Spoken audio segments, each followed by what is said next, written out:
Bonjour Catherine. Bonjour. Et Bonjour. bienvenue sur notre plateau. Alors vous avez écrit un livre génial qui s'appelle « Il n'y a pas d'âge pour jouir ». Ça fait du bien de l'entendre. C'est un manifeste qui tord le cou à l'idée reçue et complètement fausse que les femmes auraient une date de péremption pour jouir. Ce soir, nous nous sommes interrogés sur les différences d'âge au sein du couple. En quoi ce sujet-là est-il une fois encore discriminant pour la femme, justement? On l'a vu tout à l'heure et Charline l'a vraiment développé. En fait, il y a quelque chose qui est établi dans la société d'une façon assez misogyne, que les femmes, à partir d'un certain âge, ne sont plus visibles sexuellement, pour reprendre les paroles d'un chroniqueur que je ne citerai pas. Et donc, est-ce qu'il y a une réalité à ce fait ? Ou est-ce que c'est vraiment des idées reçues? Voilà. Donc, le livre a été écrit pas comme un manifeste, plus un travail de réflexion sur la visibilité. Longtemps, les femmes se plaignent d'être des bouts de viande. Qu'est-ce qui se passe lorsqu'on ne les regarde plus? Est-ce que le regard de l'autre crée chez la femme une certaine sécurité? Donc voilà, il y a tout ça à interroger. Donc moi, j'ai beaucoup travaillé sur pourquoi c'est important pour les femmes de penser qu'elles ne seraient pas à out sexuellement. Elles ne sont pas obligées. On ne souhaite pas donner de nouvelles normes. Non, bien sûr. Voilà, je crois que le plus important, c'est de casser des idées reçues, de faire en sorte que la liberté de chacun et de chacune puisse s'exprimer et qu'ainsi, en fonction d'une personne, il y ait la possibilité de faire ce qu'on a envie de faire.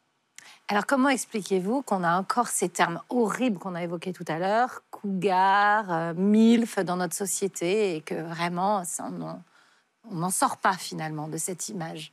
Cougar, c'est quelque chose qui est vraiment une étiquette vexante pour les femmes. Alors, milf, je vous en prie, revenons à ce que ça veut dire. Merci. Mother, I did like to fuck. Donc, ça veut bien dire qu'un jeune homme aurait envie d'avoir des relations sexuelles avec sa mère. Et si ce n'est pas, voilà. Ah oui, et si ce n'est pas sa mère, c'est par transfert la mère de quelqu'un d'autre. Parce que finalement, quelqu'un qui va sur un site porno MILF, ça veut dire quoi? Ça veut dire que soit il n'est pas du tout conscient qu'il est dans le DIP. Je vous rappelle quand même que le DIP, c'est à 6 ans que ça s'arrête. Alors, un peu d'évolution, peut-être de temps en temps, ça ne ferait pas de mal. Il y a besoin de réfléchir à ce qui se passe dans une société. Et dans une société, va-t-on parler d'une libération lorsqu'on voit ces choses-là? Je ne suis pas sûre du tout. Bravo, mais oui, l'intime est politique et c'est important de le rappeler. Exactement. Voilà. Ouais. Alors pour vous, est-ce que l'avenir de la femme, c'est un homme plus jeune? Pas du tout. Pardon. Mais oui. pas une seconde. Pas forcément, en tout Vous voyez, cas. si on va vers d'autres normes, il n'y a rien de plus scandaleux, il n'y a rien de plus pénible. Voilà. Non. Si ça devenait une mode, ce serait catastrophique. Ce qui compte, c'est des histoires entre individus. Ce qui compte, c'est le sujet. Ce n'est pas de correspondre à un anti-mouvement ou à un mouvement. Ce n'est pas parce que les hommes ont longtemps et encore aujourd'hui préfèrent de jeunes femmes parce que ça fait trophée que ce serait un acquis pour les femmes d'aller vers la même chose. Donc non, absolument pas. Mais en revanche, la question du sujet, de l'individualité, de rencontre, De l'amour. Voilà de quoi il est question, voilà. et de la possibilité. Moi, j'adore le fait que Brigitte Macron ait quelques années de plus que son mari. Parce que du coup, ça interroge. Pourquoi c'est si choquant? Pourquoi on invente des rumeurs alors que finalement, dans tout un tas d'autres couples qui gouvernent le monde, c'est l'inverse et on n'en parle même pas. Voilà. Bien sûr. Donc, vous voyez, là, il y a vraiment quelque chose qui est très intéressant, mais pas pour que ça devienne une mode. Bien sûr. C'est ce qu'on disait, en fait. L'âge, c'est juste un des facteurs Mais c'est pas la composante d'une belle histoire sincère entre deux individus qui s'aiment. Sinon, c'est une étiquette. Bien sûr. Alors, moi qui ai un certain âge, je vais parler d'un film que peut-être vous connaissiez.